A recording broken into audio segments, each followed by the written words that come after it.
লগতে মই আজি আমাৰ মাজত উপস্থিত থকা মাননীয় মন্ত্ৰী শ্ৰী যোগেন মোহন ডাঙৰীয়াক আমি এই উদ্বোধনী অনুষ্ঠানলৈ আদৰণি জনাইছোঁ। আমি লগতে আদৰণি জনাইছোঁ কটন বিশ্ববিদ্যালয়ৰ মাননীয় উপাচাৰ্য আৰু সকলো সময়তে আমাক সহায় সহযোগিতা আগবঢ়োৱা অধ্যাপক ৰমেশ চন্দ্ৰ ডেকা ডাঙৰীয়াকো আমি আপোনালোকক জনাব পাই সুখী হৈছোঁ যে খুব কম সময়ৰ ভিতৰত আমাৰ ৰাজ্যিক সংগ্ৰহালয় অসমৰ আৰু আমাৰ কটন বিশ্ববিদ্যালয়ৰ মাজত এখন মেমৰেণ্ডাম অফ আণ্ডাৰষ্টেণ্ডিঙো স্বাক্ষৰ কৰা হ'ব। ঐতিহ্য যি 10 দিনীয়া ইয়াত আমি সংগ্ৰহালয় সঞ্চালকালয় কাৰ্যালয়ত এক প্ৰদৰ্শনী ব্যৱস্থা কৰা হৈছে প্ৰথমবাৰৰ বাবে এইটো ইনিচিয়েটিভ। মই ভাবোঁ এইটো আমাৰ কাৰণে আজি দিনটো বৰ গৌৰৱৰ দিন, আনন্দৰ দিন। এই উদ্বোধনী অনুষ্ঠানত উপস্থিত থকা আমাৰ বিশিষ্ট মুখা শিল্পী ডক্টৰ হেমচন্দ্ৰ গোস্বামী তথা পদ্মশ্ৰী তথা সংগীত নাটৰ একাডেমীৰ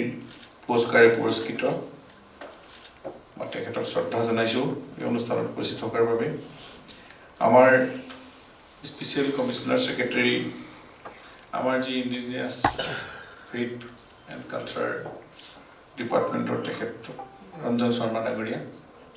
ইয়াতে উপস্থিত থকা আমাৰ ছেক্ৰেটেৰী মানস নাথ ডাঙৰীয়া, বিশেষকৈ কটন ইউনিভাৰ্চিটিৰ প্ৰফেচৰ ৰমেশ চন্দ্ৰ ডেকা ডাঙৰীয়া, তেখেতে ফ্ৰণ্টে আগতে বৰ গুৰুত্বপূৰ্ণ কথা কেইটামান কৈ গৈছে।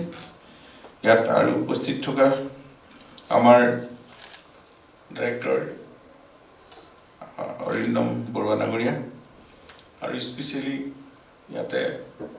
মই থেংকছ দিছোঁ ডক্টৰ স্বপ্নাম ৰণবীৰ সিং, তেওঁ regional director Indira Gandhi National Centre for Arts. আমাৰ তেখেতসকলৰ উপস্থিতিয়ে আমাৰ এই অনুষ্ঠানটোৰ গাম্ভীৰ্যতা বৃদ্ধি কৰিছে। মই আটাইলৈকে শ্ৰদ্ধা জনাইছোঁ সন্মুখত আসনস্থ জ্ঞানী গুণী ব্যক্তিসকল, সংবাদ মাধ্যমৰ বন্ধুসকল আৰু এই বিভাগত কাম কৰা আমাৰ আটাইসকল কৰ্মচাৰী, বিদ্যালয় মই ইংৰাজী নৱবৰ্ষৰ লগতে ভোগালী বিহুৰো তেওঁলোকক ওলগ জনাইছোঁ।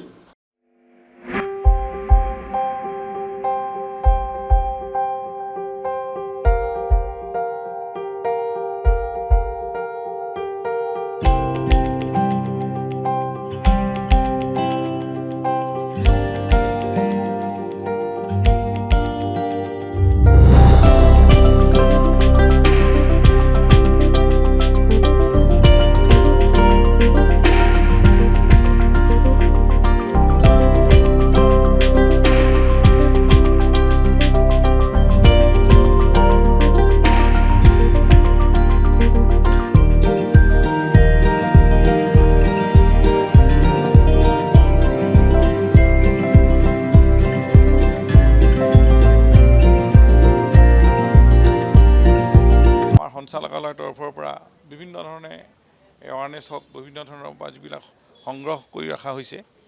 এইবিলাক জ্ঞানৰ ভাণ্ডাৰ। আমি জানো museums are the carrier of civilisation,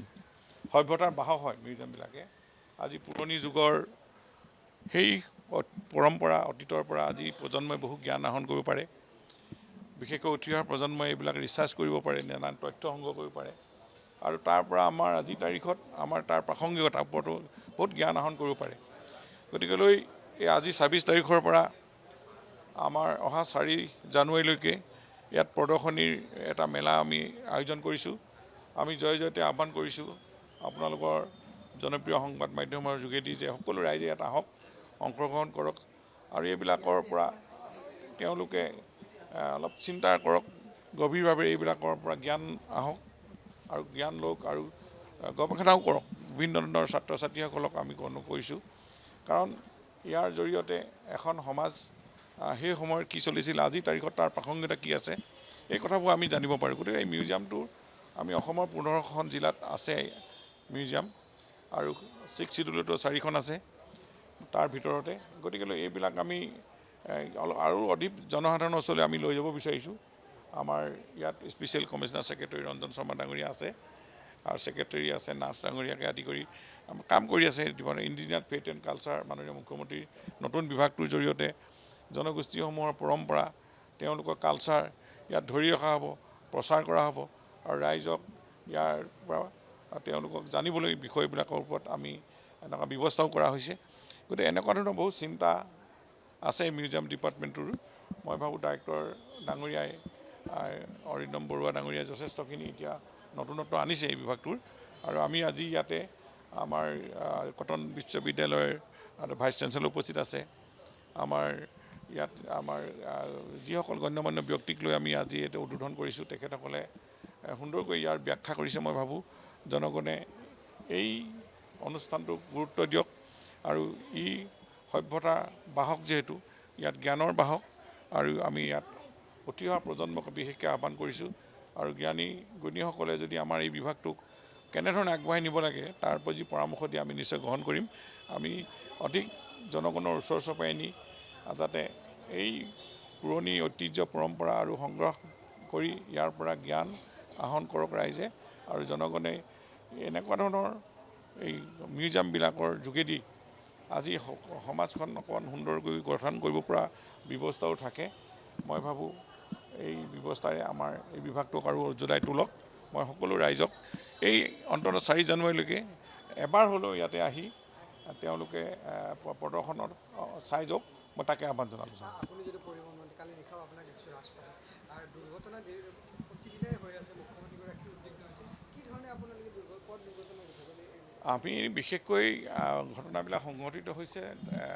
drunk and driver মদ খুৱাই চলা আমি ৰোধ কৰিবৰ কাৰণে অকল গুৱাহাটী বুলিয়ে নহয় সমগ্ৰ অসমতে এই অভিযান চলি আছে ছেফটি উইক চলিছে আমি 15 জানুৱাৰীলৈকে অলপ কঠোৰভাৱে এই কাৰ্যসূচী লৈছোঁ আৰু প্ৰতি বছৰতে চলিয়ে থাকিব এইটো আমাৰ MBIসকল DTসকলক আমি এনফৰ্চমেণ্ট চেকাৰসকলক কৈছোঁৱেই যাতে তেওঁলোকে নিজৰ ডিষ্ট্ৰিক্টবিলাকতো এইবিলাক চাওক যাতে আমি দুৰ্ঘটনা ৰোধ কৰিব লাগে আৰু যাতে কোনো মদ খাই যাতে ড্ৰাইভাৰ কোনো যাত্ৰীসকলেও সাৱধান হ'ব লাগে ক'ত মদ খাই থকা ড্ৰাইভাৰ হ'লে লগে লগে আমালৈ ডিপাৰ্টমেণ্টলৈ ফোন কৰিব লাগে পুলিচলৈ ফোন কৰক তেতিয়া আমি তেওঁক আমি কঠোৰ শাস্তিও দিব পাৰিম ফাইন কৰিব পাৰিম ফাইনটোৰে ৰাজহ সংগ্ৰহ এটা ব্যৱস্থা সেইটো নহয় তেওঁলোকক সতৰ্ক কৰি দিয়া এটা ব্যৱস্থাহে যাতে তেওঁলোকে ভৱিষ্যতে এনেকুৱা মদ খাই গাড়ী ড্ৰাইভ নকৰে গতিকেলৈ আমি এতিয়া ৰাস্তা পদূলিবিলাক ভাল হৈছে সেইকাৰণে দ্ৰুত গতি স্পীড কমাব লাগিব স্পীড লিমিটো কৰিব লাগিব PW ডিপাৰ্টমেণ্টকো কৈছোঁ আমি স্পীড ব্ৰেকাৰবিলাক অলপ লাইটিং হ'ব লাগে অলপ মাৰ্কিং হ'ব লাগে যাতে দূৰৰ পৰা স্পীড ব্ৰেকাৰ বুলি গম পায় এই দুৰ্ঘটনা ৰোধ কৰিবৰ কাৰণে যথেষ্ট এতিয়া পূৰ্বতকৈ অলপ কমিছে মই ভাবোঁ আগন্তুক দিনত আমাৰ ৰাইজ সজাগ হ'ব লাগিব আৰু বিভাগ সজাগ হ'ব লাগিব পুলিচ প্ৰশাসন সতৰ্ক হ'ব লাগিব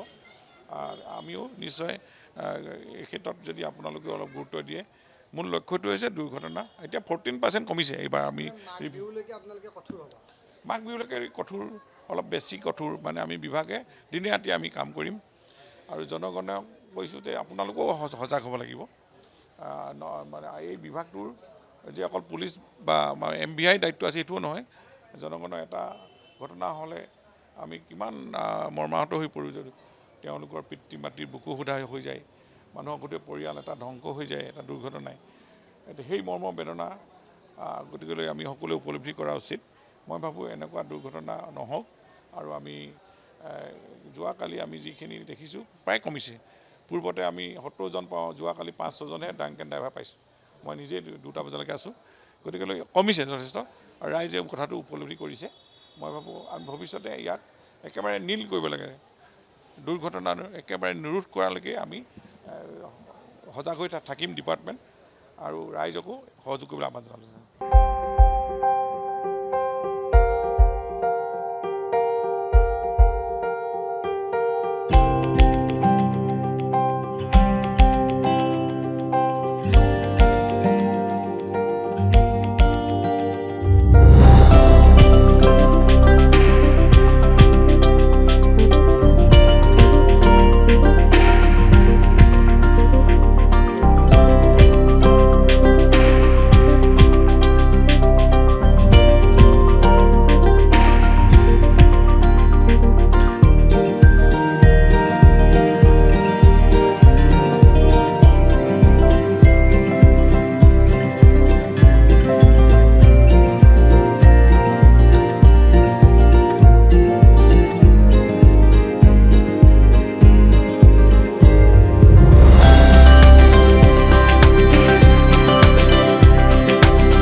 খবৰৰ বাবে যোগাযোগ কৰক 7099017330 লগতে 7099017110 নম্বৰত।